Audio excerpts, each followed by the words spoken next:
말씀 나누죠.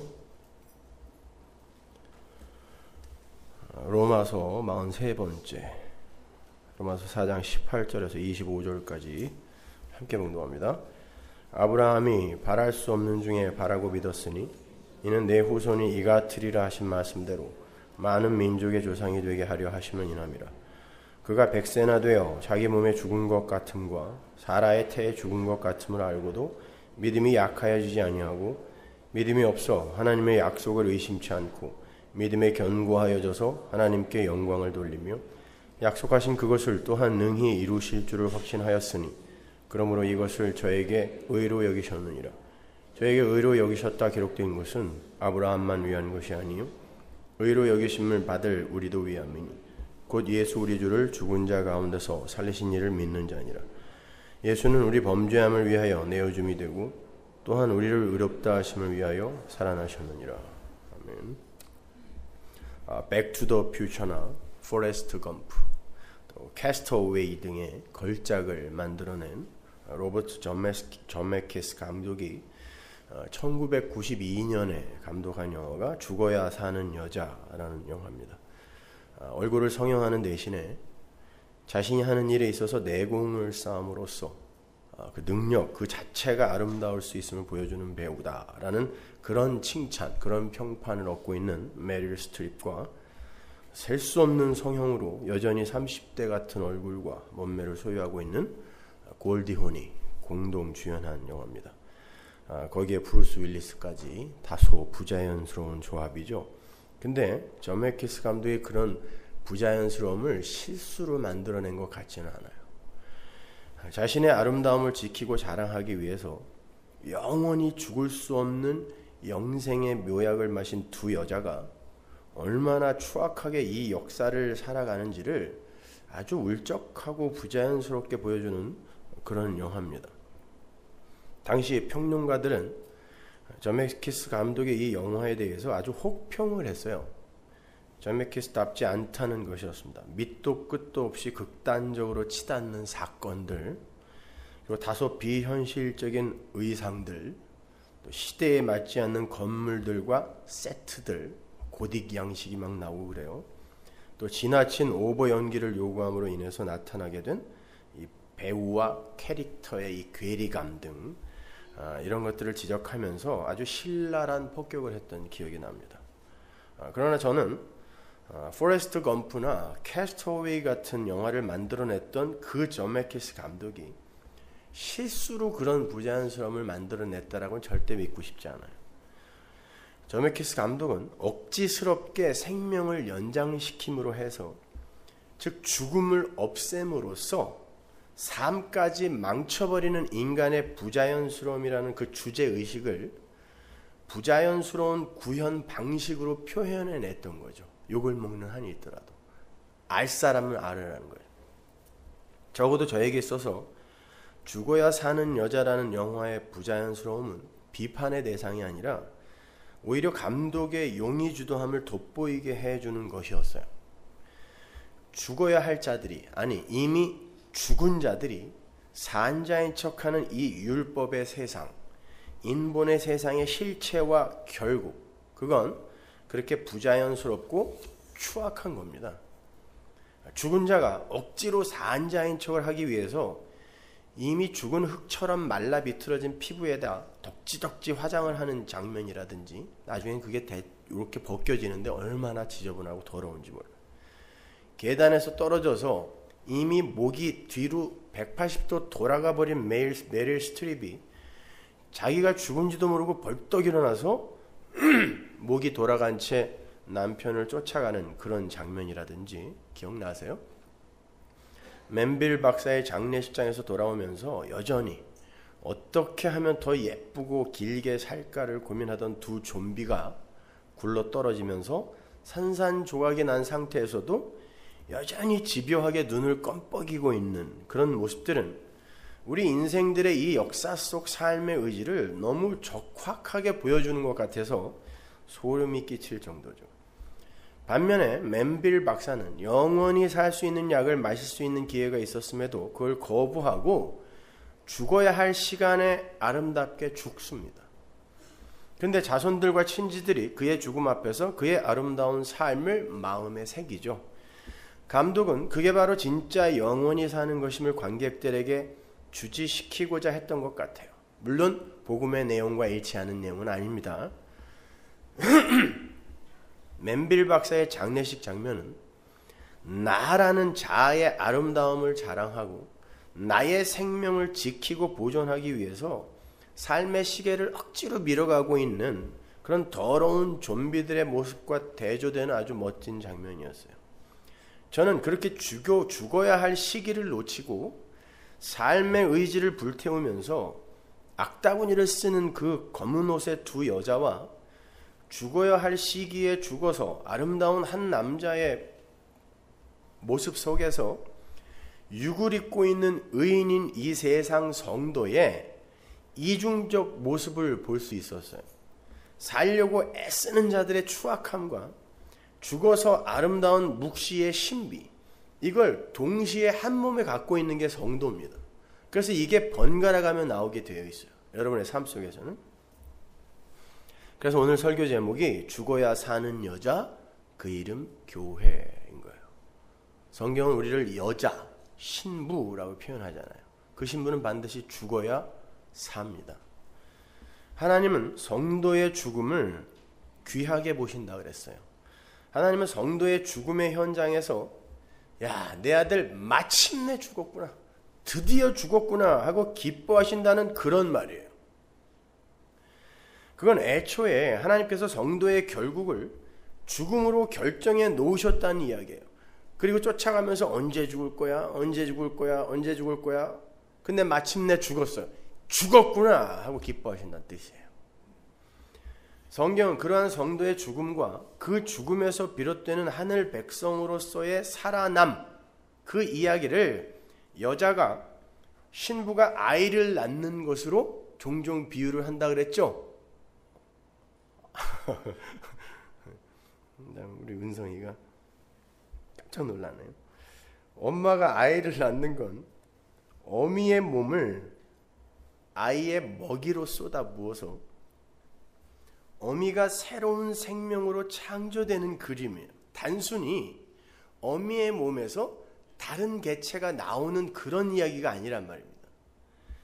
엄마는 아이를 낳는 게 아니라 자기를 비우고 죽여서 아이로 재탄생하는 형국이에요. 그래서 여자가 아이를 베면 그의 생명을 아이에게 다 뺏기는 거예요. 그리고 아이가 먹고 싶은 걸 먹게 되는 거죠. 그걸 입덧이라고 하죠.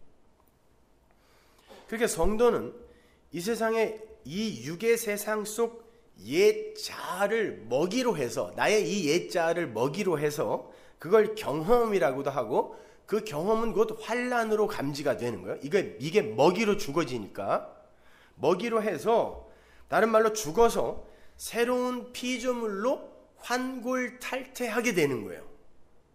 그래서 반드시 이게 죽어야 되는 것이죠. 그래서 이 역사 속 엄마의 사랑이 아빠의 사랑과는 비교도 안 될 만큼 큰 거예요. 아빠는 술 먹고 들어와서 두들겨 패지만 엄마는 그 아빠의 매를 몸으로 막아내는 거예요. 나기 때문에 그래요. 엄마에게 있어서 아이는 안 목사님 영어로 표현하면 I am you인 거죠. 내가 너다라는 거. I am you. 오늘 본문을 보시면 아브라함과 사라는 둘 다 죽은 것 같은 상태였다 그래요. 그런데 믿음이라는 게 홀로 약해지지 않고 아브라함과 사라를 견고케 만들더라는 거예요. 아브라함과 사라가 죽은 태가 되자 거기에서 약속의 후손이 탄생을 해요. 하나님은 그 믿음의 활약으로 발생된 결과를 의라고 하세요. 아브라함은 그러한 믿음의 활약에 의해 의인으로 여김을 받았다는 거예요. 그게 22절까지 내용이에요. 근데 바울은 그 의의 이야기를 예수님의 죽음과 부활로 연결시키고 있죠. 4장 마지막이 예수님의 죽음과 부활로 끝난단 말입니다. 아브라함의 이야기 속에 예수님의 십자가가 들어있음을 바울이 웅변하는 거예요. 아브라함과 사라가 죽은 자처럼 되자 믿음이 홀로 일을 해서 약속의 자손인 이삭이 태어난 것처럼 예수가 죽자 진정한 하늘의 후사인 부활의 예수가 탄생을 하는 형국이에요. 이 세상에서 예수님은 죄인이 되셔서 죽었죠. 죄인이 되신 예수가 죽자 하나님 나라의 진짜 참 아들인 부활의 예수가 탄생하는 게 십자가와 부활이란 말입니다. 그건 단순히 우리의 죄를 대속하는 방법이요 수단이 아니라 하나님 나라 백성의 탄생의 원리와 존재의 양식을 함께 상징하고 있는 거라고 했습니다. 성도의 역사 속 육의 몸이 죽어야 묵시 속 부활의 몸이 살게 되는 그런 원리란 말이에요. 생각해 보세요. 묵시와 역사의 옛 자아와 새로운 피조물이 영원히 공존하여 갈 수는 없어요. 둘 중에 하나가 죽어야 한 존재가 영원히 가는 거예요. 묵시 속에 없는 자가 이 땅에서 영원히 존재하는 걸, 힘의 원리 속에서 존재하는 걸 지옥이라고 하고, 지옥, 땅에서 죽어, 육이 죽어 묵시에서 영원히 존재하는 걸 천국 백성이라고 하는 거예요. 둘 중에 하나는 반드시 죽어야 되는 것입니다. 그건 역사라는 과정을 통해서 단계적으로 이루어지는 일이 아니라 이미 창세전에 완료되어 있는 현실인 거예요. 에베소서 1장 4절 보세요. 곧 창세전에 그리스도 안에서 우리를 택하사 우리로 사랑 안에서 그 앞에 거룩하고 흠이 없게 하시려고 그 기쁘신 뜻대로 우리를 예정하사 예수 그리스도로 말미암아 자기의 아들들이 되게 하셨으니 이는 그의 사랑하시는 자 안에서 우리에게 거저 주시는 바 그의 은혜의 영광을 찬미하게 찬송하게 하려는 것이라.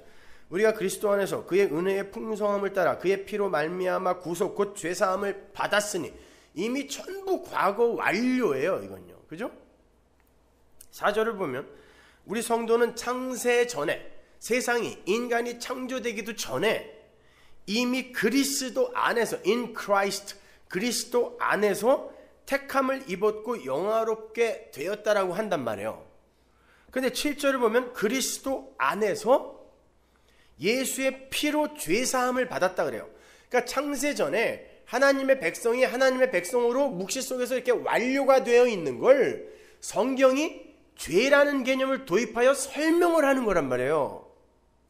그래서 그리스도 안에서 선택받았다, 하나님 우편에 앉아있다라고도 이야기하고 그리스도 안에서 창세전에 죄사함을 받았다라고 이야기한단 말입니다.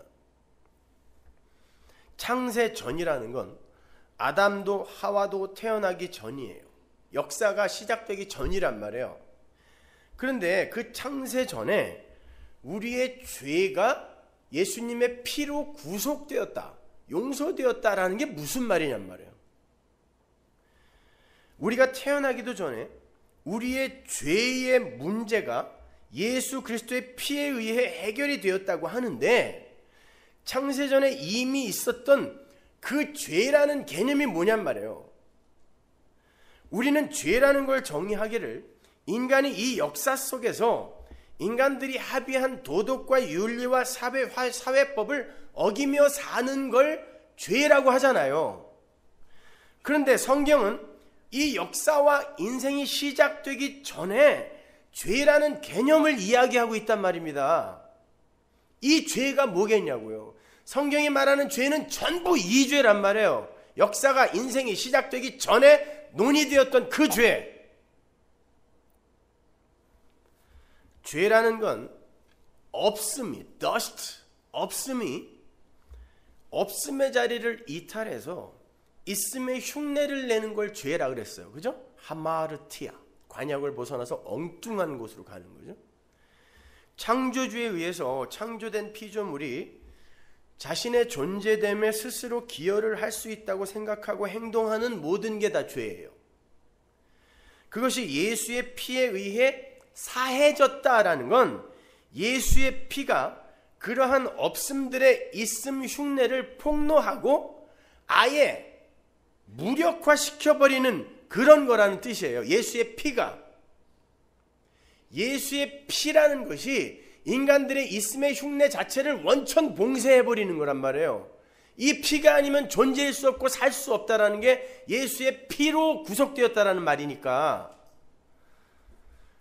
쉬운 말로 예수의 피는 그 피가 뿌려지는 대상에 죽었음을 확증해내는 것일 뿐만이 아니라 그 죽었음을 살았음으로 창조해내는 유일한 능력이요 길이라는 거예요. 흙이, 이 없음이 예수의 피에 그 십자가, 긍휼, 은혜에 버무려져야 비로소 존재로 성립이 된다는 이 흙, 더스트, 없음에 하나님의 생기가 들어가서 예수의 피가 버무려져야 비로소 존재가 된다는 이 이야기를 죄의 문제로 설명을 하는 거예요. 마귀라는 개념으로 설명을 하는 거란 말입니다. 그걸 우화나 동화식으로 이해하시면 안 된단 말이에요. 그러한 하나님 나라의 존재 양식 설명, 이게 창세전 언약이라는 거란 말이에요. 여러분이 보시다시피 창세전에 이미 그리스도 안에서 죄의 문제가 해결됐어요. 해결됐단 말이에요. 과거 완료란 말이에요. 그렇다면 이제 이 역사 속 인생들의 행위와 사고는 그 존재됨이나 상벌에 아무런 가치를 발휘할 수 없겠죠. 알미니언주의자들이 이야기하는 것처럼 무슨 하나님이 먼저 알았기 때문에 그때 결정을 하셨다, 선택을 하셨다, 이런 예지 예정 이런 걸로 얼버무리지 말란 말이에요. 추측하지 말라니까요. 정확히 성경에서 찾아내시란 말이에요.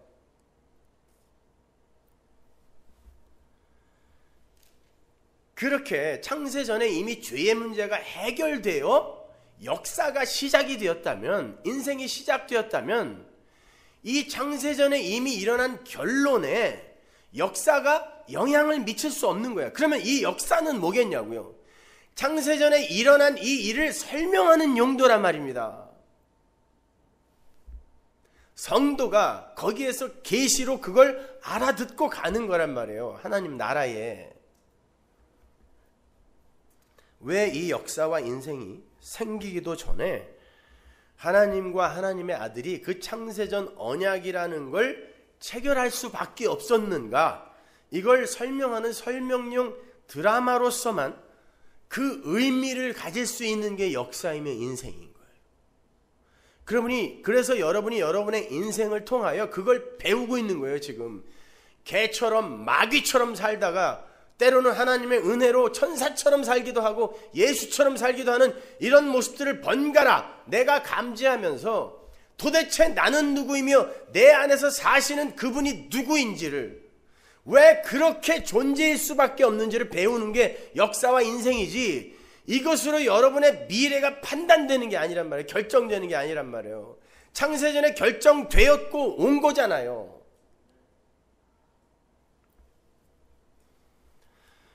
여러분이 아무리 이 세상에서 어떤 행위를 한다고 해도 창세전, 즉 영원 속에서 결정된 그것에 영향을 미칠 수 없어요. 여러분의 인생이 그걸 뒤집어 엎을 수 없단 말입니다. 반복합니다. 이렇게 창세전에 하나님과 하나님의 아들 간의 언약이 세워졌어요.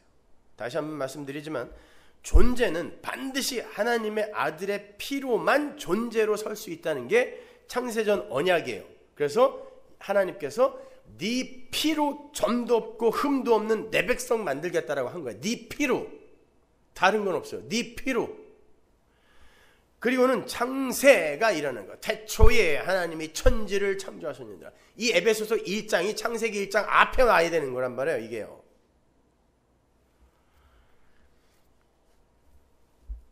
그렇다면 이 천지 만물은 하나님 아버지와 아들의 창세전 언약, 즉 예수의 피에 의해서만 하나님 나라 백성들이 있음이 될 수 있다라는 복음을 설명하는 세트장이며 드라마 촬영장인 거란 말이에요. 여기가. 그 세트장 안에서는 모든 게 감독이신 하나님의 의도대로만 움직여야 돼요. 영화 촬영장에 가보면 장선우 감독이 저희 서클 선배라서 가끔 찾아갔었거든요. 수많은 엑스트라들이 있어요. 우리가 영화에서 보는 거에 한 100배는 있는 것 같아. 수많은 엑스트라들이 있고 진행 요원들이 있어요. 스태프들이 있습니다. 우리가 영화를 볼 때 그 엑스트라들은 자기 마음대로 대충 서 있다가 사라지는 것 같죠? 절대 아닙니다. 비록 그 역할이 행인 1, 2, 3에 불과한 엑스트라들도 철저하게 감독의 지시와 의도대로 움직여야 돼요. 심지어 시체 1, 2, 3의 역할을 맡은 사람도 정확하게 감독이 지시한 그 자리에서 시간을 맞추어서 죽어야 돼요.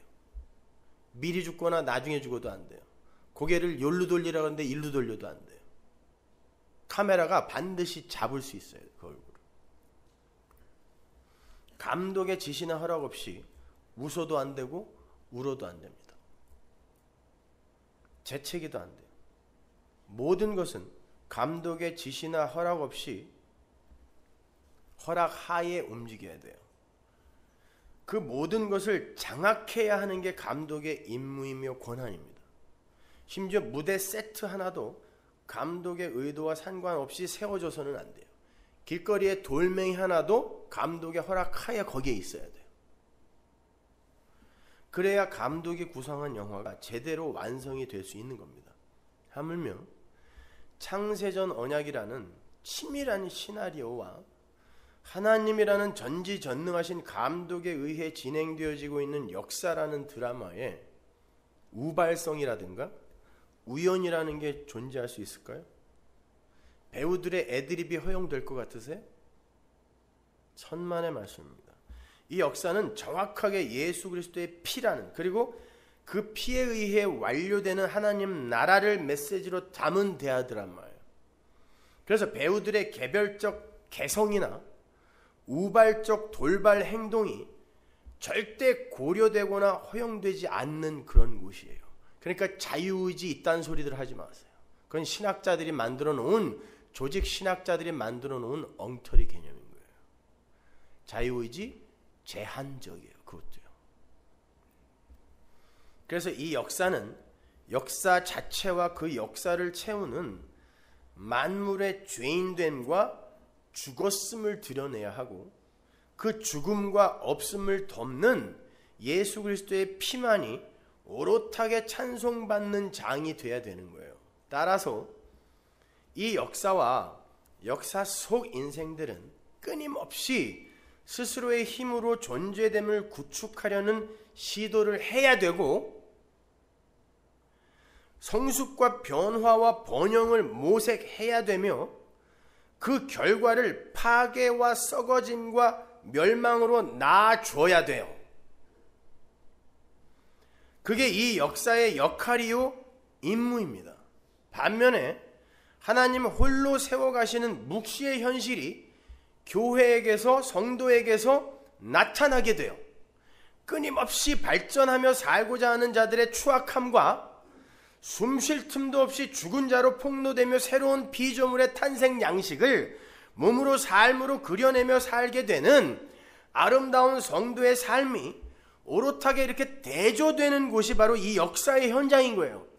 예수의 피가 없이 그 어떤 노력과 지혜로도 절대 산자가 될 수 없다.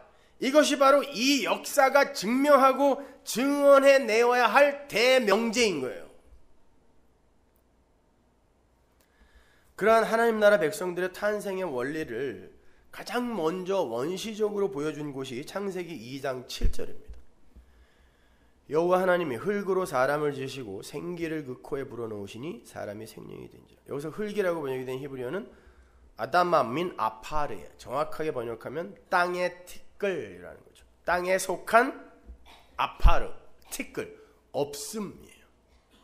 땅에 속한 없음. 거기에 생기, 르와흐가 부러지자 산자가 되는 거예요. 생명이 되는 거란 말입니다. 근데 그 생기는 뭐라 그랬어요? 르와흐는. 예레미야 예가에서 나오죠.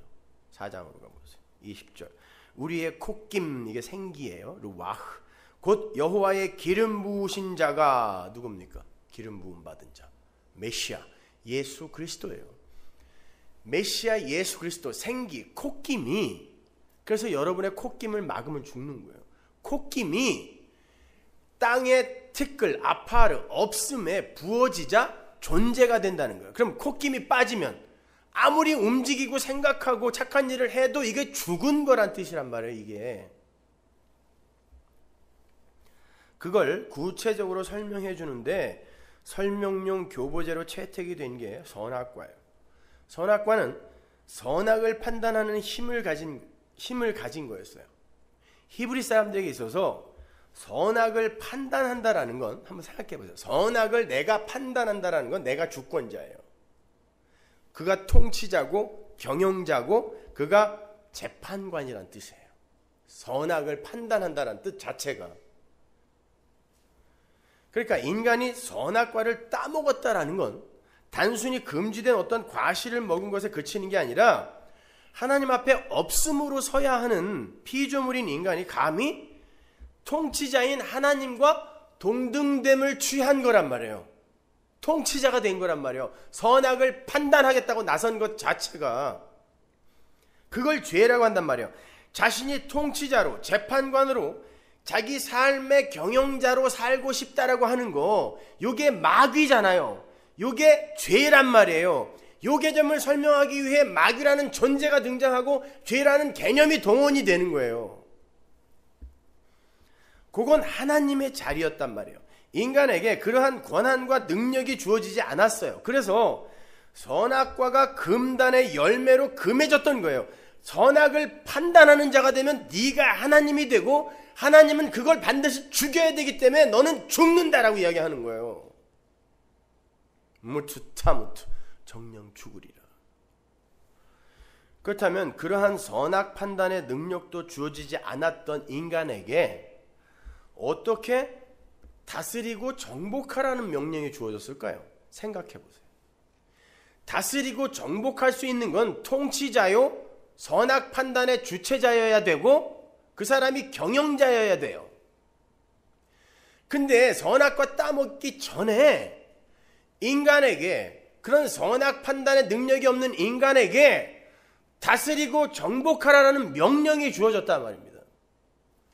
창세기 1장 26절 보세요. 하나님이 가라사대 우리의 형상을 따라 우리의 모양대로 우리가 사람을 만들고 그로 바다의 고기와 공중의 새와 육축과 온 땅과 땅에 기는 모든 걸 다스리게 하자 하시고, 하나님이 자기 형상 곧 하나님의 형상대로 사람을 창조하시되 남자와 여자를 창조하시고, 하나님이 그들에게 복을 주시며 그들에게 이르시되 생육하고 번성하여 땅에 충만하라, 땅을 정복하라, 바다의 고기와 공중의 새와 땅에 움직이는 모든 생물을 다스리라 하시니라.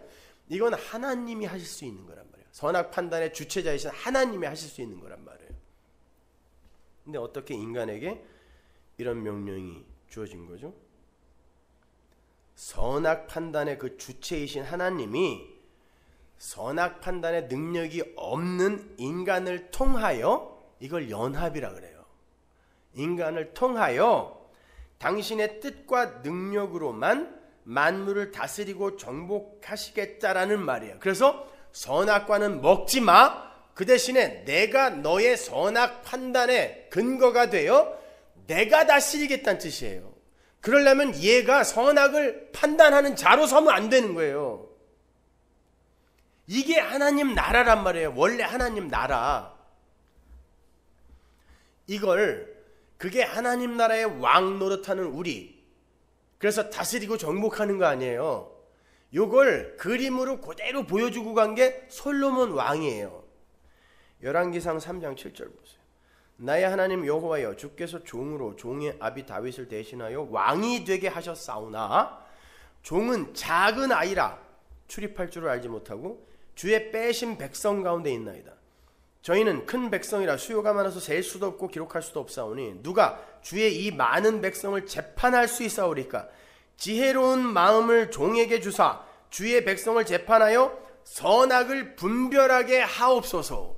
나에겐 그 능력이 없다는 거예요. 나는 왕이에요. 근데 이스라엘의 왕이라니까, 하나님 나라의 왕이란 말이에요. 이 사람이 이스라엘의 하나님 나라 모형이니까. 근데 나에게는 선악 분별의 지혜가 없어요. 하나님. 그러니까 뭐 달라는 거예요? 지혜 주세요 그러는 거예요. 그 지혜는 누구? 잠언에서 나 지혜는 그러잖아요. 예수 그리스도, 내가 하나님 나라 이스라엘의 왕이 되기 위해선 지혜이신 예수를 생기 콧김으로 받아야 나는 비로소 존재가 되고, 그게 하나님이 나를 통하여 일을 하시는 그 배경이 되기 때문에 나는 비로소 그때 하나님 나라의 백성이 되는 거고 하나님 나라의 왕이 되는 것입니다를 솔로몬이 자기 입으로 이야기하는 거예요. 그걸 연합이라고 그래요. 그 현실을 여러분 한번 잘 생각해 보세요. 그래서 하나님이 솔로몬에게 지혜를 주셨어요. 그래서 성전을 완성했습니다. 이게 하나님 나라 완성의 모형이라 그랬죠. 그러면 솔로몬에게 그 지혜가 사유된 거라면 솔로몬은 끝까지 그렇게 완벽하게 살아야 되는데, 솔로몬이 지혜를 받아서 성전을 지어놓고 말년을 어떻게 살았어? 온 세상 우상 몰래까지도 다 끌어모아다가 성전 안에서 우상을 섬겼어요. 그리고 죽었습니다. 하나님 말은 하나도 들은 게 없어요. 금 많이 두지 말아라 그랬는데 금 방패를 만들었고, 아내 많이 갖지 말라 그랬는데 1000명이 넘었어요. 말 갖지 말아라 그랬어요. 말은 왕의 힘이었으니까. 근데 애굽에서 종마들을 수입해서 수천 마리 갖고 있었단 말이죠. 그 지혜가 솔로몬에게 사유되는 게 아니라, 지혜라는 그 예수가, 생기가, 콧김이 우리를 살리게 하는 것이니까 너희들은 절대 잘난 척하지 말아라 라는 거예요. 이걸 우리가 역사 속에서 배우고 가는 거란 말이에요. 그렇다고 솔로몬이 말년을 그렇게 개차반으로 살았다고 지옥 갔을까요? 천만에요. 사무엘하 7장에서 하나님이 솔로몬은 내 아들이다 그랬단 말이에요. 언약을 해주셨단 말이에요. 그러니까 솔로몬은 너는 내 아들이니까 이 땅에서 내가 마음에 드는 그런 훌륭하고 깨끗하고 도덕적이고 윤리적인 사람으로 살고 와야 돼라는 명령을 받은 게 아니라, 너는 내 아들이니까 왜 내가 내 힘으로만 너를 내 아들 삼을 수 있는가를 네 삶으로 그려내고 와. 그래서 그 삶을 그려내고 간 거예요. 이게 성도의 삶이란 말입니다. 그때 솔로몬이 하나님 나라에 가서 뭐 하겠어요? 찬송할 거 아니에요. 찬송. 그게 교회의 역사 속 인생이며 하나님 나라의 모습인 거예요. 근데 기독교도 그냥 종교가 돼갖고 착하게 잘 살자, 성숙을 이루자, 이따오들 하고 하는, 교회를 개혁하자, 사회를 개혁하자, 국가를 개혁하자.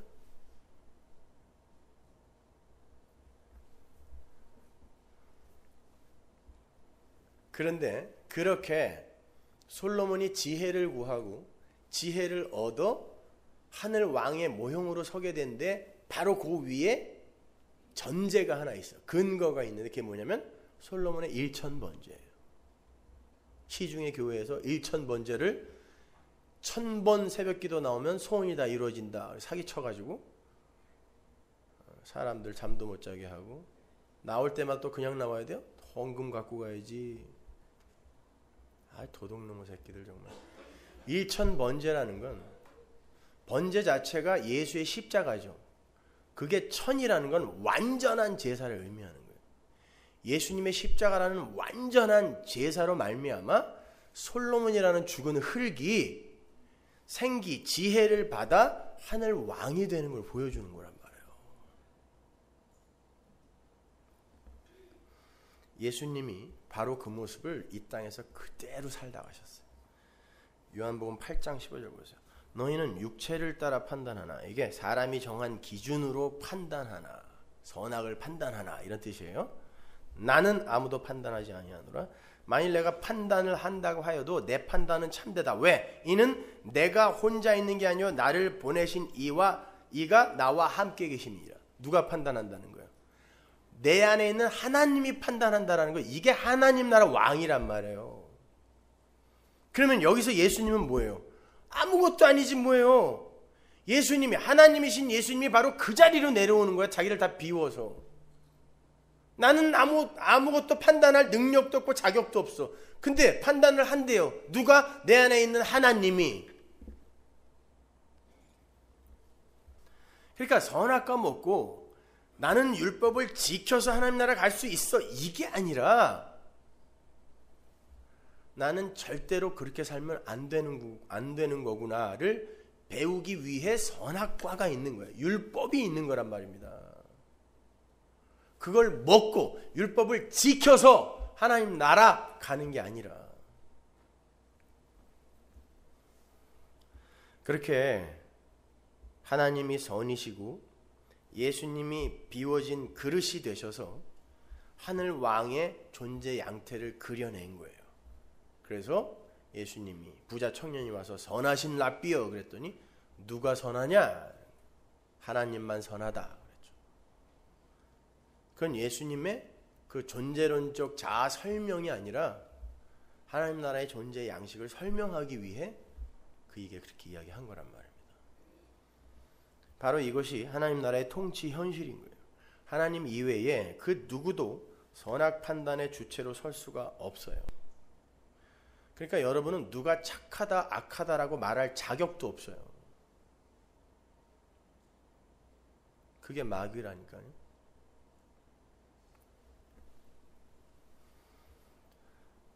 하나님 앞에서 모든 존재는 그 존재성과 주체성을 다 삭제당해야 되는 거예요. 그래야 하늘 왕 노릇을 하는 자가 되는 거라 말입니다. 빌립보서 2장 5절 보세요. 너희 안에 이 마음을 품으라. 곧 그리스도 예수의 마음이니 그는 근본 하나님의 본체시나 하나님과 동등됨을 취할 것으로 여기지 아니하시고 오히려 자기를 비워 종의 형체를 가져 사람들과 같이 되었고 사람의 모양으로 나타내셨으며 자기를 낮추시고 죽기까지 복종하셨으니 계속 비우다가 죽어버렸어. 없음이 돼버렸더니 하나님이 어떻게 했다 그래요? 그러므로 하나님이 그를 지극히 높여 모든 이름 위에 뛰어난 이름을 주사 왕으로 만들었다는 거예요. 아담은 하나님과 동등됨을 취하기 위해 선악과 따먹었어요. 두 번째 아담이신 예수는 하나님이심에도 불구하고 동등됨을 취하지 않으셨대요. 뭘 설명하는 거냐고요. 근데 이 두 아담이 우리 안에 공존한다니까요. 하나가 없어지는 게 아니라 여러분에게 뭔가를 지금 가르치고 계시는 거란 말입니다. 예수님은 존재성과 주체성을 완전히 차압당한 채 이 땅에 내려오셨어요. 그랬더니 하나님께서 그분을 지극히 높이시고 모든 이름 위에 뛰어난 이름을 주시며 네가 왕이다 라고 선언해버렸단 말입니다. 그래놓고 우리 보고 왕같은 제사장이라고 부르는 거예요. 어떻게 살라는 거야? 예수처럼 끌고 가겠다는 거예요. 역사 속에서.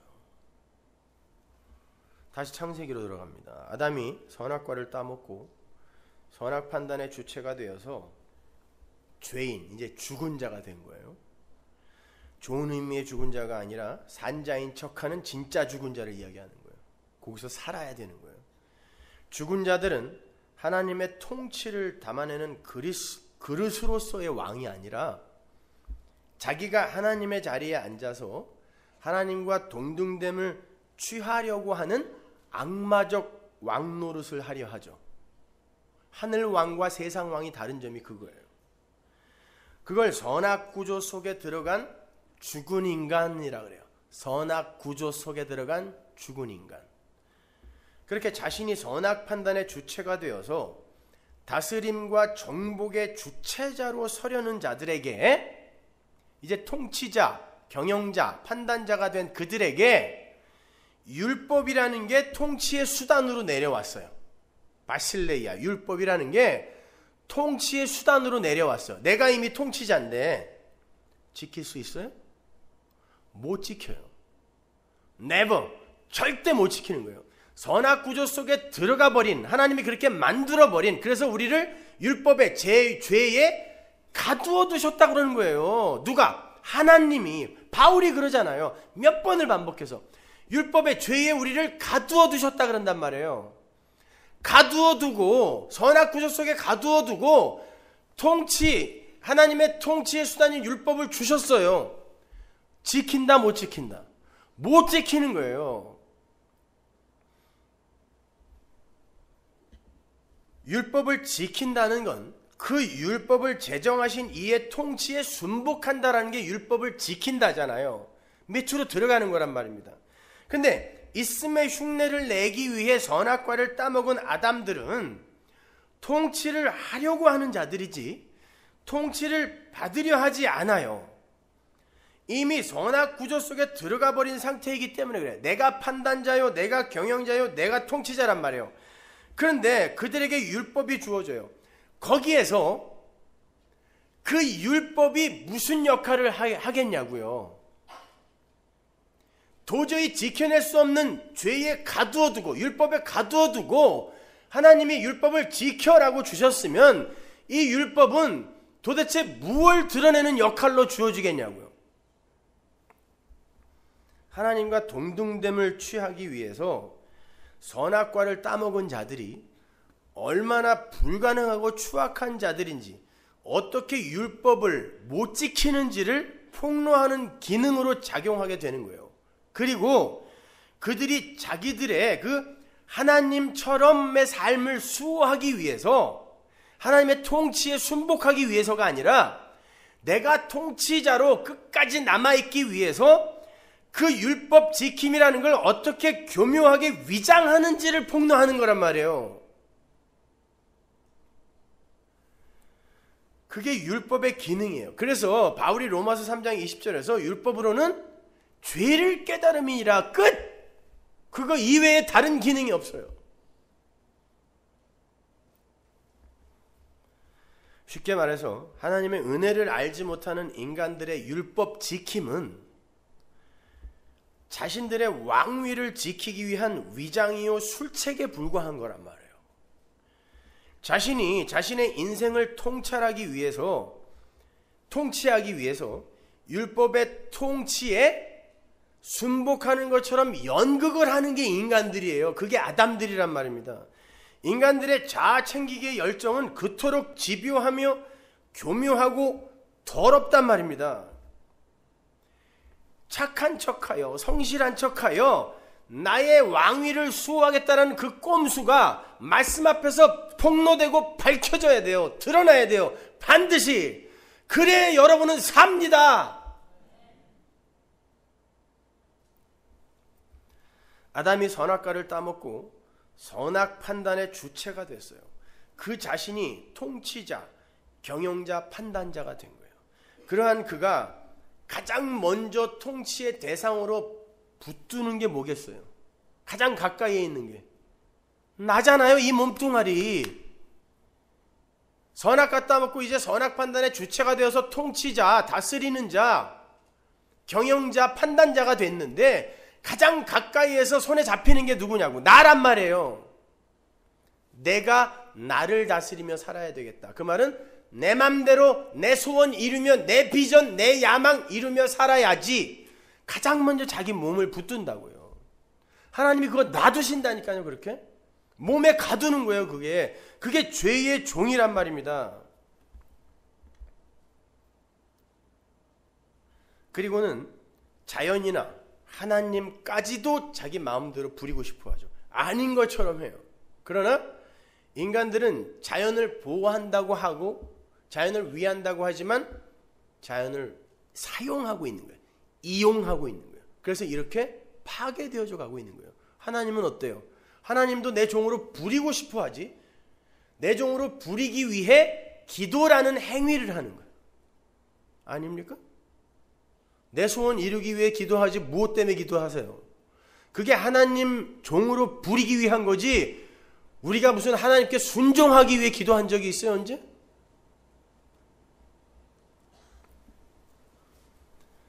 하나님은 그러한 인간들의 행위를 왕위 수호 작전을 다 박살내버리시는 거예요. 부수어버리시는 거예요.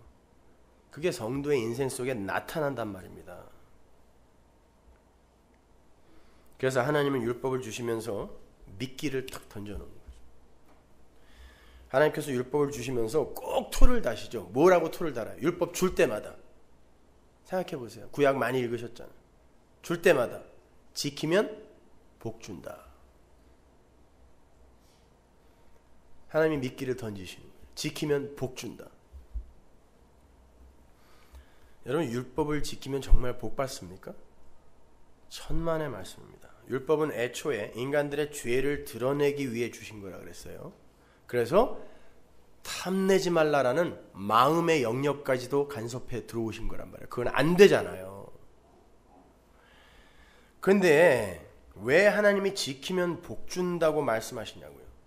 인간들의 그 자기 왕위 지키기, 다른 말로 인간들의 복에 대한 열정이 얼마나 집요하고 추악하고 사악한지 보라는 거예요. 복 준다라고 했더니 목숨 걸고 다 지키는 거예요. 복 준다 그랬더니. 인간들은 복을 받기 위해서라면 자신들이 도저히 지킬 수 없는 율법을 어떤 수단과 방법을 동원해서라도, 위장을 하고 조작을 해서라도 지켜내려 하는, 목숨 걸고 지켜내려 하는 세상 왕들이라는 걸 보여주기 위함인 거예요. 그런데 십자가에서 율법이 죽었대요. 그리고 우리가 율법에 대하여 죽었대요. 그 무슨 말이에요? 니네들은 이제 복에 대한 진정한 참 의미를 새롭게 알게 됐다는 뜻이에요. 세상 모든 인간들이 착하게 살고 성숙한 삶을 살아 복을 얻어내려고 그래요.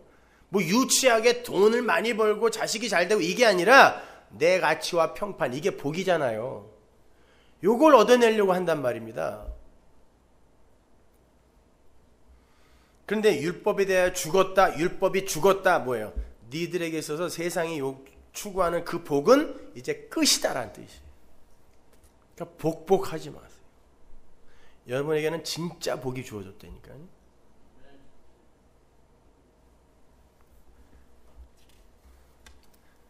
우리 가슴에 손을 얹고 좀 한번 정직해 보자 말입니다. 오늘날 성도라는 사람들이 말씀을 지키면서 성화를 이루겠다고 노력하는 게 11조 꼬박꼬박하고 주일 성수하고 이런 게 정말 하나님의 영광을 위해서입니까? 아니면 자기의 성숙과 진보를 자랑하기 위해서입니까? 난 이만큼 올라갔다. 이거 자랑하기 위해서입니까? 하나님의 영광을 위해서입니까? 가슴에 손을 얹고 성령을 받고 성령에 의해 이끌림을 받아 변화되는 그런 삶 이야기하는 게 아니라 인간들이 억지로 만들어내고 있는 성화를 이야기하는 거예요. 지금 거의 후자 쪽이 많아요. 하나님은 그걸 저주하셨어요. 바리새인들이 그걸 최고로 잘했던 사람들이거든요. 전 세계에서 가장 착하게 살았던 사람들이, 가장 근면하게 검소하게 살았던 사람들, 가장 가난하게 살려고 애썼던 사람들이란 말이에요.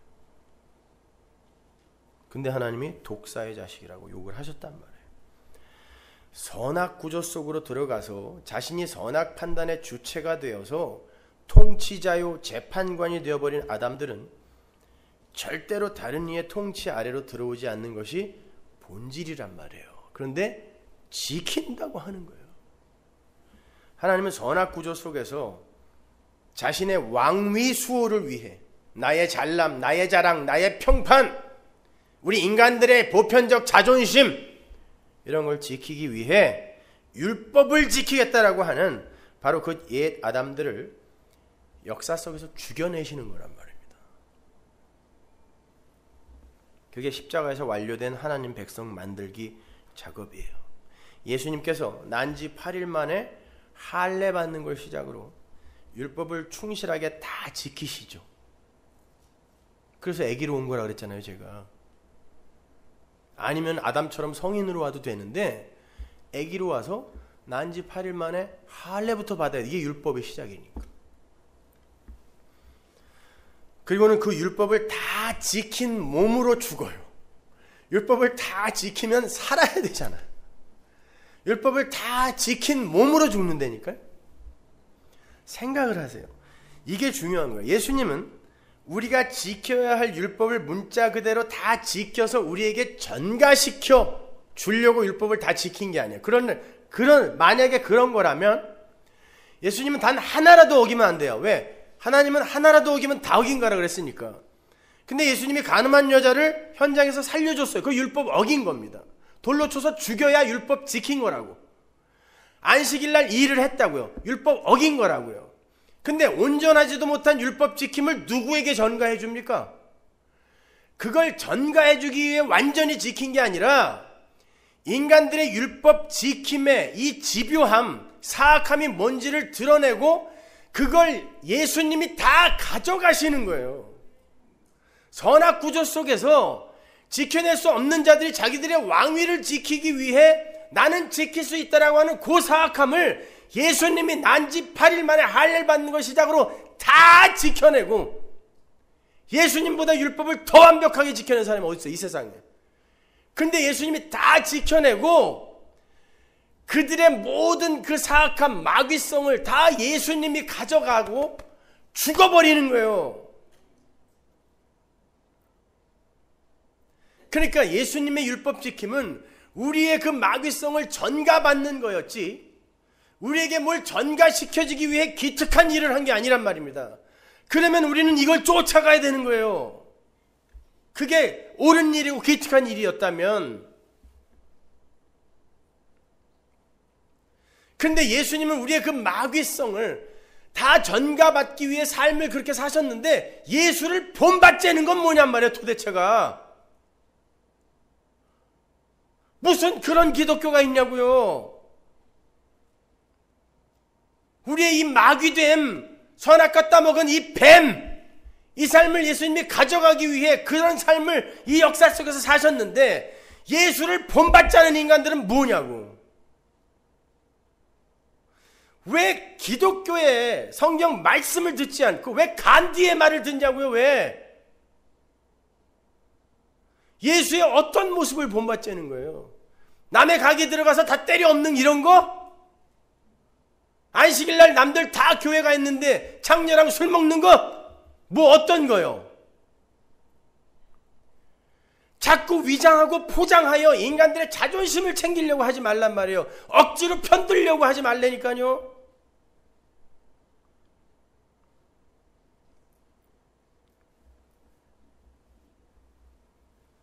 여러분 보세요. 그렇게 율법을 잘 지키신 예수님이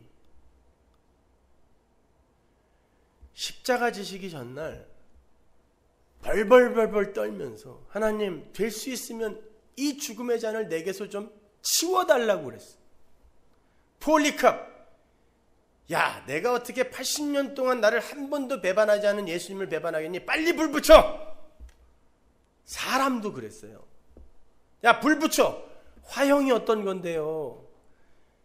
라면 끓여 먹다가 냄비 한 번만 잘못 잡아도 죽잖아요. 근데 불 붙여라, 이게 가능하다고 생각하세요? 남 얘기라고 너무 함부로 그렇게 얘기하지 말자고요. 베드로 내일 차 함수가 확정됐는데 전날 천사가 와서 옆구리를 찰 정도로 잠을 잤어요. 예수님은 밤새 잠 못 자고 땀이 피가 될 정도로 두려워 떨었다니까요. 베드로 십자가에 거꾸로 달려서 내 어찌 우리 예수가 간 그 모습 그대로 죽겠느냐, 이대로 매달아라 그랬다니까요. 근데 예수님은 나의 하나님 나의 하나님 어찌하여 나를 버리시나이까. 뭐냔 말이에요 이게요. 그건 저도, 저 같은 사람도 그렇게 안 하겠어요. 나는 그렇게 두들겨 맞고 고문을 당해도 진짜 악소리 한 번 안 질렀어. 난 쪽팔려서. 심지어 의사가 내 이 뒤통수에다 주사를 놓는데 이런 사람을 난 생전 처음 봤대요. 어떻게 신음소리도 하나 안 나냐는 거예요. 안 아프냐? 왜 안 아파요? 죽지. 근데 이를 악물면 참을 수 있다니까요. 근데 예수님만 나의 하나님 나의 하나님 어찌하여 나를 버리냐고. 스데반보에서 돌로 맞아 죽어가면서도 저들을 용서해 주세요 그랬다니까요. 뭐냐고요.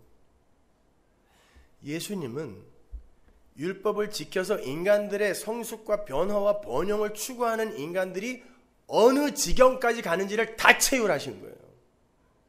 인간은 이 세상에 내 존재의 의미를 구축하기 위해 도덕, 윤리, 세상의 힘 막 쌓잖아요.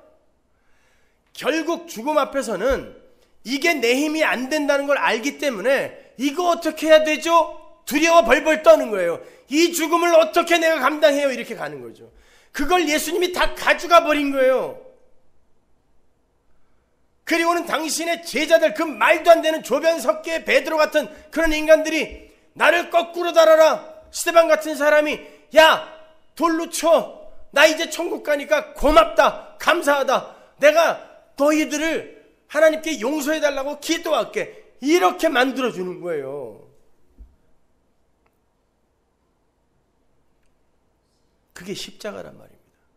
그래서 십자가에서 율법이 죽었다 그러는 거예요. 예수님이 평생 인간들이, 이 보편적인 아담들이 다 행하는 율법 지킴, 자기 인간들의 자존심 챙기기, 이걸 다 가지고 십자가에서 그것과 함께 죽은 거예요. 그래서 십자가에 율법이 못 박혔다 그러는 거고, 예수가 못 박혔다 그러는 거고, 이 율법 지킴, 인간의 자존심 챙기기로 내 자아를 구축하려고 한 그 자아가 죽었다라고 하는 거예요. 십자가에서. 그러면 그 상황에서 이제 내가 의지하던 모든 게 다 하나님 앞에서 쓰레기로 선고가 돼버렸어. 이제 내가 율법 열심히 지켜서 갔는데 하나님이 버렸어요. 어찌하여 나를 버리시나이까 그러잖아요. 나 이거 다 가지고 지켜서 왔는데 어찌하여 날 버리시나이까. 이게 우리의 고백이어야 되는데 예수님이 십자가에서 해버리신 거라고요. 그러면 나는 뭐를 의지해야 돼? 이제 하나님 나라 갔는데 하나님. 그래서 예수님이 마지막에 그러는 거예요. 아버지, 이제 내 영혼을 아버지에게 부탁합니다. 이게 끝이에요. 이게 예수님 옆에 달린 강도의 고백이지 않습니까? 성도는 그 고백을 하는 거 하고 가는 거라고요. 난 이거 했고요, 저거 했고요, 이렇게 훌륭하게 변했고요, 이렇게 살았습니다. 하나님 어때요? 하나님이 그걸 십자가에서 못 박았다니까요. 그럼 뭘 의지해야 되냐고요. 하나님, 나의 영혼을 하나님께 부탁합니다라는 말을 하고 가야 돼. 마지막으로요. 그 고백을 하자 이 역사가 삭제되는 일이, 육이 삭제되는 일이 일어나는 거예요. 가족 관계가 어그러지는 거죠. 요한아, 네 어머니다라고 새로운 가족이 탄생됨을 하나님이 선포해 버리는 거예요. 역사와 육이 부정되는 거예요. 왜 어머니예요? 새 나라가 왔다는 것입니다. 예수님이 그 모든 걸 다 가져가심으로 말미암아 그게 십자가란 말이에요. 여러분이 율법이 죽었다라는 걸 어떻게 이해하고 계셨냐고. 그동안에 몰랐잖아요. 그러면서 아는 척하고 있었던 거 아닙니까? 뭐가 율법이 죽은 거고 뭐가 율법에 대하여 죽은 거냐고요. 그렇게 율법도 십자가에 못 박혀 죽어야 되는 거예요. 그래서 히브리서에 보면 이스라엘에게 피가 뿌려질 때, 이게 창세전 언약이잖아요. 피가 뿌려질 때 이 피가 아니면 너희들은 못 산다라는 의미죠. 율법 책에도 피가 뿌려지는 거예요. 히브리서 9장 19절 보세요. 모세가 율법대로 모든 계명을 온 백성에게 말한 후에 송아지와 염소의 피와 및 물과 붉은 양털과 우슬초를 취하여 그 책과 온 백성에게 뿌려. 그러면 율법 책에도 피가 뿌려져야 된다는 건 율법은 산 거다 죽은 거다? 죽은 거다. 이게 바울 서신의 핵심인 거예요. 근데 그걸 지켜서 하나님의 백성 되겠다라는 게 말이 되느냐라고 이야기하는 거란 말입니다. 이렇게 인간들이 지켜낸 모든 행위와 행함, 율법이 이렇게 피가 뿌려져야 될 정도로 죽은 거라면 그때 우리가 붙들어야 될 게 뭐예요? 하나님, 내 영혼을 부탁합니다. 하나님만 붙들게 될 거 아니에요. 그때는 십자가만 붙들게 될 거 아니에요. 요걸 기독교라 그래요. 내가 지금 8년째 되는 이 시점에 기독교를 설명해야 되겠냐고요. 네? 기독교가 뭔가를 지금 설명해야 되겠냐고요. 다 이해하는 줄 알았어요.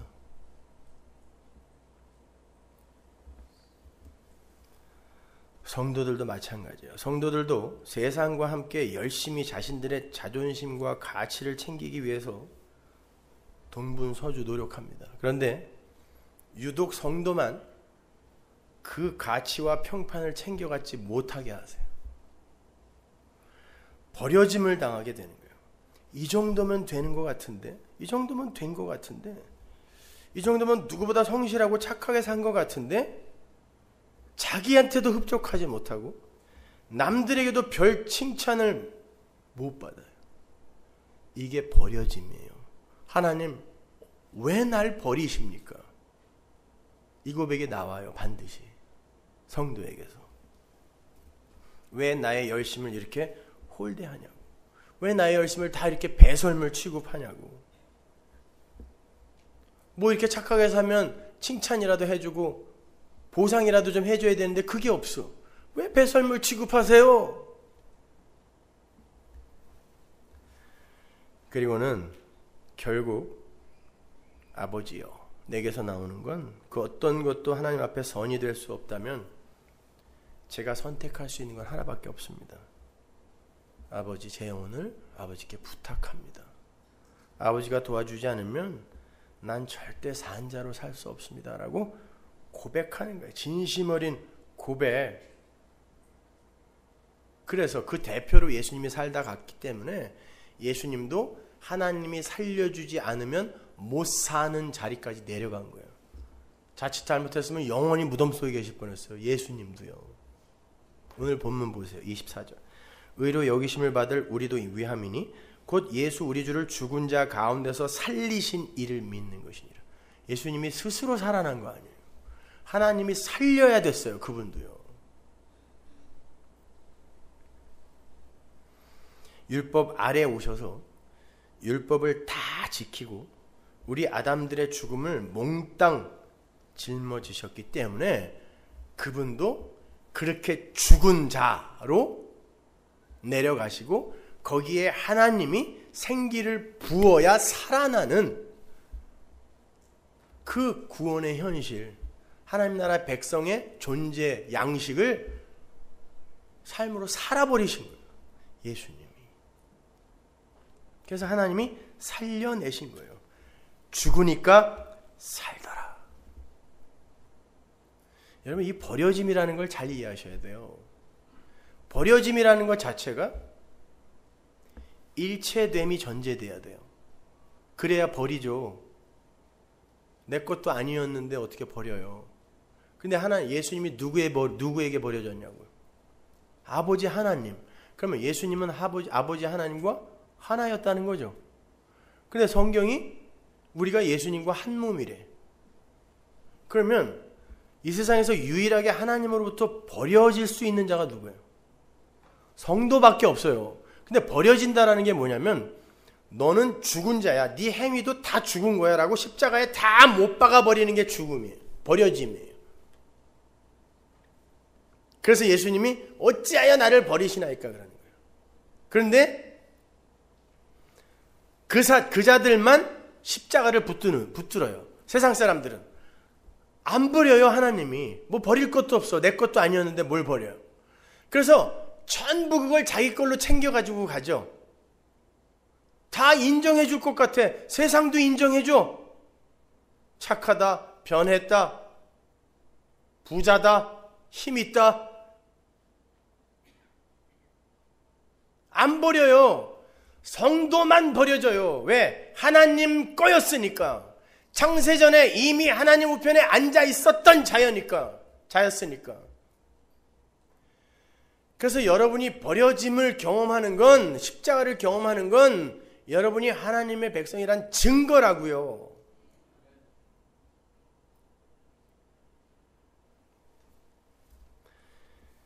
다시 아브라함의 이야기로 돌아가겠습니다. 창세기 15장에서 하나님은 당신 자신의 그 쪼개짐, 즉 십자가로 말미암는 은혜 언약을 그림으로 보여주세요.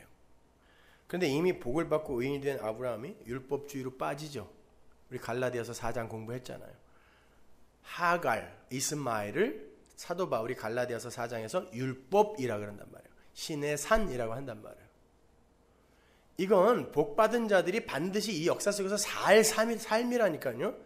복받으면, 예수 믿으면 그 삶이 안 나오는 게 아니란 말이에요. 복을 받자마자, 은혜 언약을 받자마자 율법주의에 쑥 빠져버리는 거예요. 왜? 증거가 안 보여. 약속을 받았는데 증거가 안 보여. 그때 인간들, 선악 갖다 먹은 인간들에게서 반드시 나와야 하는 게 눈에 보이는 증거를 만들어내야 돼 란 말이에요. 어떻게든 노력해서 내가 변화됐다는 걸 보여줘야 된다니까. 증거를 만들어야 돼 라고 만들어낸 게, 열심히 노력하여 만들어낸 게 이스마엘이란 말이에요. 근데 하나님이 그걸 안 받으세요. 안 받으시고 뭐라 그러냐면 17장 1절에서 뭐라 그러죠? 가보세요. 17장 17절부터 먼저 보고 갈게요. 거기서 아브라함이 그 이스마엘을 얼마나 이 자랑스럽게 여기고 있는지 한번 보세요. 내가 만들어낸 증거를 얼마나 자랑스럽게 여기고 있는지 한번 보세요. 아브라함이 엎드려 웃으며 심중에 이르되 100세 된 사람이 어찌 자식을 낳을까? 약속은 안 믿어요. 사라는 90세니 어찌 생산하리요 하고 약속은 안 믿고. 왜? 증거가 없으니까. 지금 몇십 년을 기다렸는데 안 줬단 말이에요. 아브라함이 이에 하나님께 고하되 이스마엘이나, 갈라디아서의 표현으로 하면 이 율법의 열매나 아버지 기쁘게 받아주세요 그러는 거예요. 이거나. 왜? 보이지 않는 약속, 이거 없어도 나를 용서해 주신다는 건 내가 못 믿는 거예요. 선악과 따먹었거든. 하나님이 그 율법 속에 가둬둬 버렸거든. 그때 인간들이 만들어내는 게 뭐예요? 이스마엘이에요. 율법의 행위라고요. 착한 삶, 성숙한 삶, 성실한 삶, 구제, 선행, 이런 거.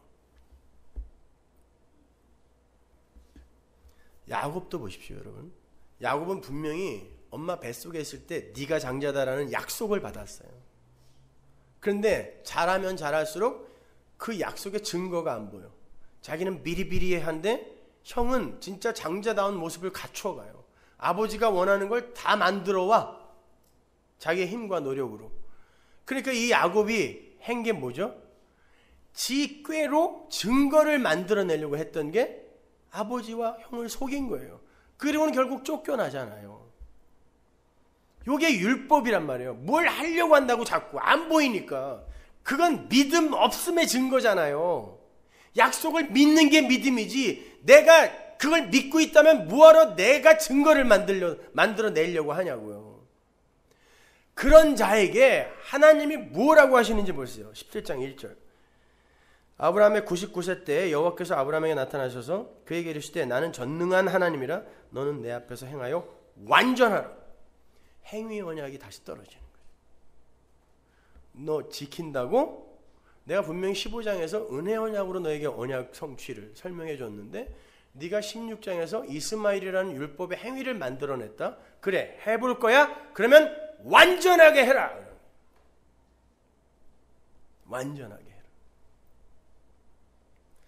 나는 분명히 너에게 하늘의 별처럼 바다의 모래처럼 많은 자손 준다 그랬는데 너 지금 달랑 하나 나갖고 와갖고 이거나 좀 기쁘게 받아주세요라고 하는데, 만들 거면 하나 말고 하늘의 별처럼 바다의 모래처럼 만들어 갖고 와 라는 뜻이에요.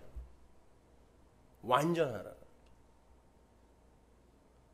마른 뼈인데 어떻게 그게 가능해요? 마른 막대기가 가능하냐고. 이게 율법의 역할이라니까요. 기능이라니까요. 그러면 그 앞에서 하나님 안 되죠. 그건요. 잘못했어요. 내가 잘못 알았어요. 미안해요. 저 좀 불쌍히 여겨주세요. 이렇게 갔어야 되는 거예요. 그게 율법의 기능이란 말입니다. 하나님은 그렇게 행위 언약으로 아브라함을 폭격하시면서 정말 네가 네 힘으로 언약을 성취해낼 수 있을 것 같냐? 라고 물으신 뒤에 할례를 명하세요. 아브라함을 고자로 만들어버리는 거예요. 정확하게 말하면 하나님의 언약 성취의 과정에서 고자일 수밖에 없는 아브라함의 정체를 다시 한번 확인시켜내는 거예요. 네가 뭘 만들어 갖고 온다는 거야? 이렇게.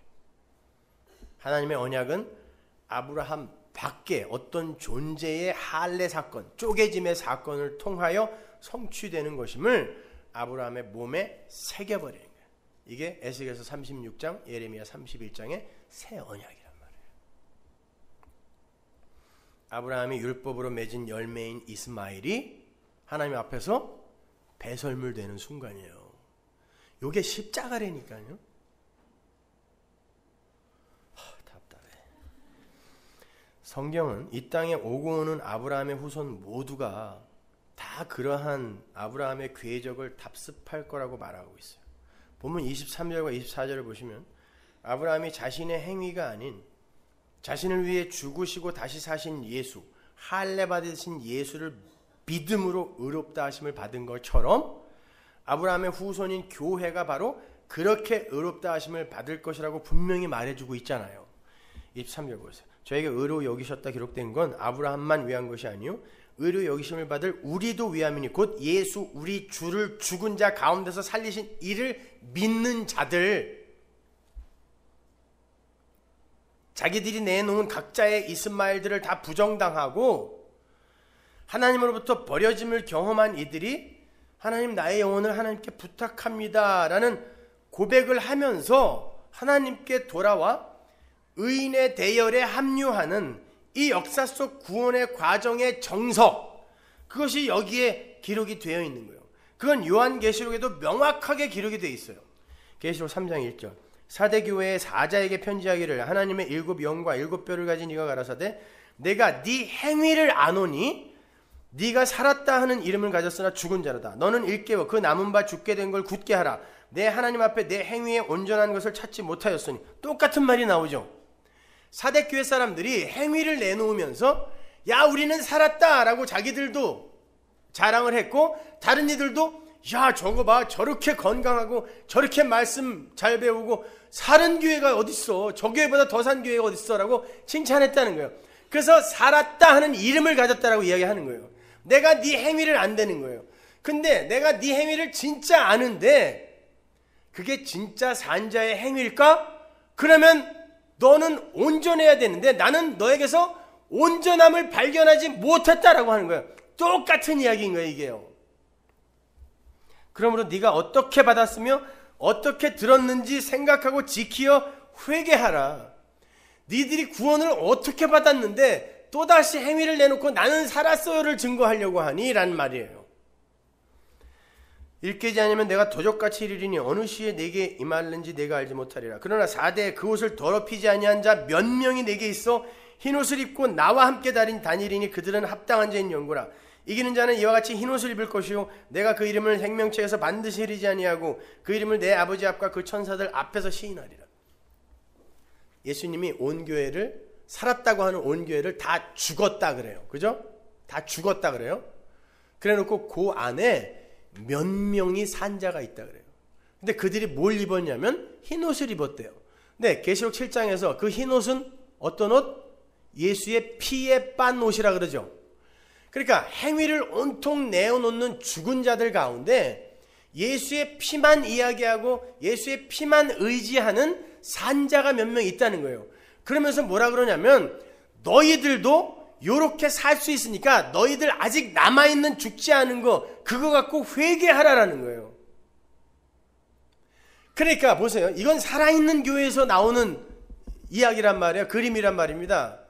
죽은 교회, 교회도 아닌 데에서 하는 건 그냥 죽음의 잔치라고 놔두세요. 살아있는 교회, 올바른 말씀이 전파되어지는 교회에서도 바로 요 모습이 나타나는 거예요. 그 말씀이 일단 율법으로 들려지게 되면 다 죽어요. 그래서 행위를 내놓는 거죠. 행위를 내놓는데 산자 몇 명이 있는 거예요. 하나님은 그들을 들이대시면서 이게 산 거야 라고 이야기하는 거예요. 그리고 될 수 있다는 것입니다. 왜? 이 자들도 바로 그 자리에서 온 거거든요. 왜? 율법 아래 가둬놨었거든요. 이게 말씀 선포의 현장에서 나타나야 되는 일인 거예요. 저게 사는 거구나를 여러분이 아셔야 돼요. 이게 사대교회에 남아있는 산자 몇 명이에요.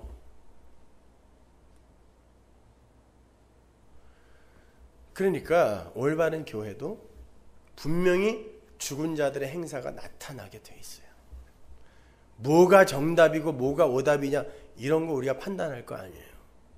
그 중에 산자가 있고 하나님은 반드시 그들을 끝까지 생명책에 적혀있는 그들은 끝까지 살려낸다. 이게 하나님의 말씀이란 말입니다. 분명히 있어요. 알아듣는 사람이 있어요. 그리고 그 이야기가 통할 때 어디에 떨어져 있어도 당장 달려가서 만나고 싶은 이런 열정이 생겨요. 그걸 사랑이라 그래요. 근데 같은 길도 가지 않는 사람인데 뭘 어떤 사랑을 보여달라는 거예요? 무슨 얘기를 하라고? 사랑 너무 그렇게 말로만 그렇게 하지 마시란 말이에요. 성도는 뭘 해서 구원받는 거 아니에요. 예수의 피로 구원받는 거예요. 근데 우리 교회에 다니다가 이제 교회를 나가는 분들이 항상 저에게 하는 말씀이 우리 교회는 적용, 어플리케이션을 이야기해 주지 않아서 사람들이 막 산대. 여러분은 막 사는 사람들이 된 거예요, 지금 다. 적용을 이야기해 주지 않으니까, 목사가 설교 시간에 적용을 이야기해 주지 않으니까 멍하니 있다가 지들 맘대로 산대, 나가서. 속으로 너는 그렇게 잘 사냐라고 물어보고 싶었는데 감히 누굴 보고 막 산다 그러냐고. 뭘 이야기해야 되냐?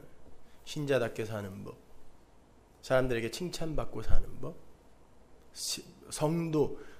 성숙한 성도의 삶.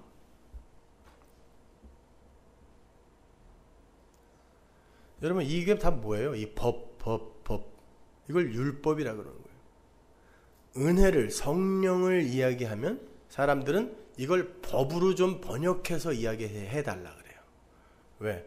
선악구조 속에 갇혀 있으니까 못 알아들어요. 그러니까 이걸 법으로 바꿔달라 그래요. 사도 바울이 이 질문을 그대로 받았어요. 갈라디아서 3장으로 가보세요. 1절 어리석도다 갈라디아 사람들아, 예수 그리스도께서 십자가에 못 박히신 것이 너희 눈앞에 밝히 보이거늘 누가 너희를 꾀더냐? 내가 너희에게 다만 이것을 알려 하노니 너희가 성령을 받은 것은 율법의 행위로냐 듣고 믿음으로냐? 너희가 이같이 어리석으냐? 성령으로 시작하였다가 이제는 육체로 마치겠느냐? 이게 성령, 은혜의 설교를 듣고 법 적용을 말해달라냐? 이 말이에요. 너희가 이같이 많은 괴로움을 헛되이 받았느냐? 과연 헛되냐? 너희에게 성령을 주시고 너희 가운데서 능력을 행하시는 이의 일이 율법의 행위에서냐 듣고 믿음에서냐? 아브라함이 하나님을 믿음에 이것을 그에게 의로 정하셨다 함과 같으니라. 또 아브라함 이야기가 나옵니다. 그런즉 믿음으로 말미암은 자들은 아브라함의 아들인 줄 알지어다. 바울이 이야기하면 아멘 그러면서 왜 나한테는 지랄들이냐고. 적용 얘기 안 한다고.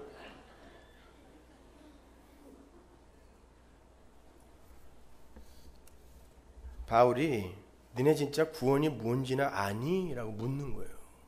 기분 나빠야 되는 거예요. 이런 말을 들었을 때.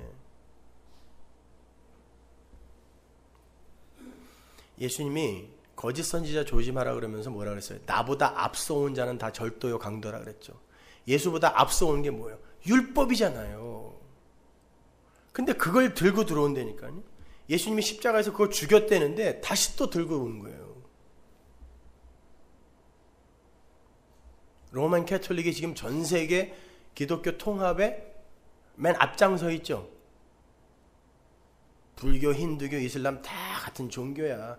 그냥 하나로 통합하자. 이 에큐메니컬 운동에 선봉에 쓴 게 로만 캐톨릭이란 말이에요. 지금요. 예수의 이름을 부르는 그분들이란 말입니다. 왜 어떻게 그런 일이 일어나고 있어요, 여러분? 인본이 되면 나머지 종교가 다 같아지는 거란 말이에요. 마지막 때가 오는 거예요.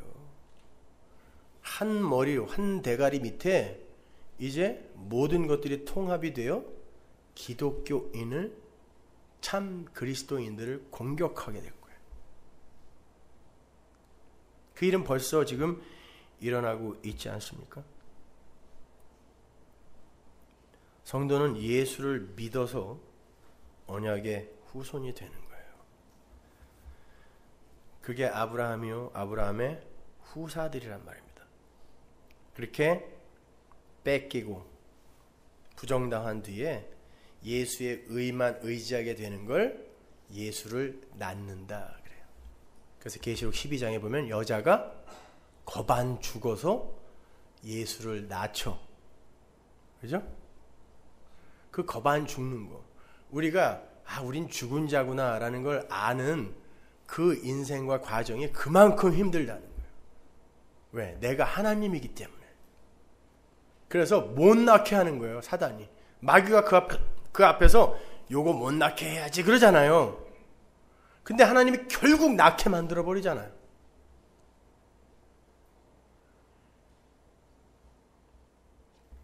야, 우리도 뭘 좀 해야지. 이거 못 낳게 만드는 거예요. 근데 주님, 나의 영혼을 주님께만 맡깁니다. 요게 예수를 낳은 거잖아요. 성도는 반드시 요 자리로 데려간다는 거예요.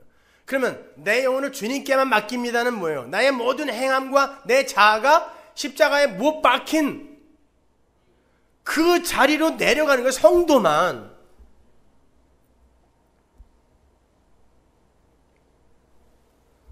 근데 무언 그 말도 안 되는 성화 있다는 얘기를 하냐고요.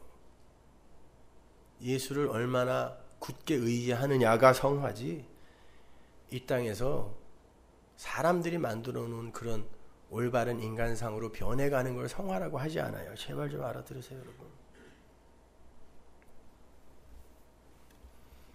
우리 성도라는 사람들이 해산을 하기 위해, 자기를 부인하기 위해 이 역사를 걷는 그 길이 녹록하지 않기 때문에 계시록이 여자가 아파서 부르짖더라라고 이야기하는 거예요.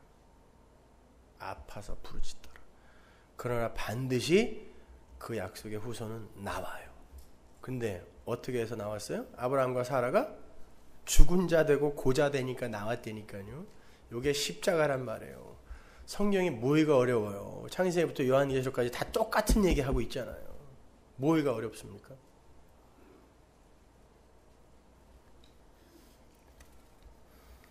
우리 인간은 자기의 행위를 지키기 위해 예수를 죽이는 자들이에요. 내가 바로 그 자리에 있었던 바로 예수 죽인 자라는 걸 아는 그 사람만 산 자란 말입니다. 여러분, 예수 죽인 자 맞죠? 내 행위 지키기 위해 하나님인 그분마저도 죽일 수 있는 게 나라니까요. 그게 인간들의 율법 지킴, 자기의 왕위 후호 작전의 실체인 거예요. 그런 놀라운 은혜를 받은 우리가 앞으로 어떻게 막 살아요? 하나님이 이끄시는 대로 사는 거예요. 인생은 그렇게 그냥 블루마블 게임 같은 거야. 모노폴리 게임 아시죠? 보드에다가 전 세계를 올려놓고 게임을 해서 빌딩도 사고 도시도 사고 나라도 사고 돈도 바꿔서 그냥 주머니에다가 가짜 돈이지만 다. 제가 보육원 아이들하고 가장 많이 한 게임이 그거였어요. 애들은 부모가 없습니다. 그러니까 무엇을 하든 어떤 것을 하든 거기에 몰두하게 돼 있어요. 재미있는 일이 없으니까. 그러니까 목숨 걸고 해요. 그 아이들은 진짜. 근데 저는 뭘 해도 안 돼. 나는 복권, 그 흔한 복권 500원짜리도 한번 맞아본 적이 없어. 난 가위바위보에서 이겨본 적이 없어. 무슨 게임을 해도 다 져요. 흥미가 없기 때문에 그래요. 그러니 저는 아이들하고 게임을 할 때마다 맨날 져. 제일 먼저 털리는 게 저예요. 근데 게임이 되게 재밌어요. 주사위 던져서 그거 하나하나 따먹는 게 얼마나 재밌는지 몰라요. 물론 가짜인데도 나중에는 막 싸워 진짜. 그거 내 땅인데 왜 네가 들어와서 이러냐고 그러고. 근데 다 털리고 나면요, 이제 그 게임에 못 들어가요. 더 이상. 그때 집에 가야지. 내가 몇 시간 동안 여기서 지금 뭐 한 거야? 우리 집에 우리 아버지가 계시지. 진짜가 있는데 나는 이 게임장에서 지금 이게 재미있다고 몇 시간을 지금 뭐 한 건가? 그런데 그걸 땅 뭐 상상할 수도 없이 많이 갖고 도시를 막 2개씩 사고 빌딩을 막 8채씩 산 그 아이들은 양손에 그걸 다 들고 우리 선생님 집에 갈 때 갈 데가 없어. 멍하니 쳐다보는 거야. 나는 어디로 가야 돼? 내 행위, 내 됨됨이, 내가 착하게 산 거, 내가 이 세상에서 끌어모은 거, 인간의 자존심을 세우기 위해 힘으로 축적한 거 다 갖고는 있는데 나중에 선생님이 와서, 다른 선생님이 와서 이 모노폴리 게임을 확 뒤집어 엎은 다음에 야 이제 치우자 라고 했을 때 이걸 들고 갈 데가 없어. 여러분은 그 집과 아버지에 집중해야 되는 거예요. 그 아버지가 내 영혼을 맡아줄 분이라는 그 확신을 이 세상에서 여러분이 갖고 가야 되는 거지. 그 아버지와 관계를 맺어야 되는 거지. 여러분이 뭘 쌓아서 가는 게 아니란 말이에요. 그래서 그 아브라함의 이야기가 이렇게 창세기에서부터 쭉 나오는 거고, 그걸 일목요연하게 사도 바울이 정리를 해서 이렇게 우리에게 자세하게 설명해주고, 그걸 또 풀어서 이렇게 자세하게 또 설명해주는 목사가 있는데 왜 이렇게 못 알아듣냐고요. 무슨 어플리케이션을 그렇게 원해요? 제가 하라 그러면 진짜 할 거예요? 다음 주에 다 집 팔아갖고 헌금하라 그러면 할 거냐고. 왜 제 입에서 무슨 이야기가 나올지를 기다리시냐고. 하나님이 이끌어가는 삶을 사시라니까. 그게 아브라함의 후손입니다. 기도하겠습니다. 하나님 은혜를 감사합니다. 아버지 하나님, 복음은 이렇게 명쾌하고 명료한데, 간단한데, 하나님 도대체 선악과가 뭐길래 우리 인간들이 이렇게 복잡해졌습니까? 우리 인간들의 왕위 수호 작전, 자아 챙기기 작전 다 부수어 주시고, 하나님 당신의 백성들이, 진짜 흰옷 입은 백성들이 이렇게 존재한다라는 걸 한번 보여주십시오. 그래야 하나님은 지금도 하나님의 일을 열심히 하고 계신다라는 그런 위로 속에서 또다시 일어날 힘을 얻도록 도와주옵소서. 우리 서문화교회가 그렇게 갈 수 있게 도와주옵소서. 예수님 이름으로 기도합니다.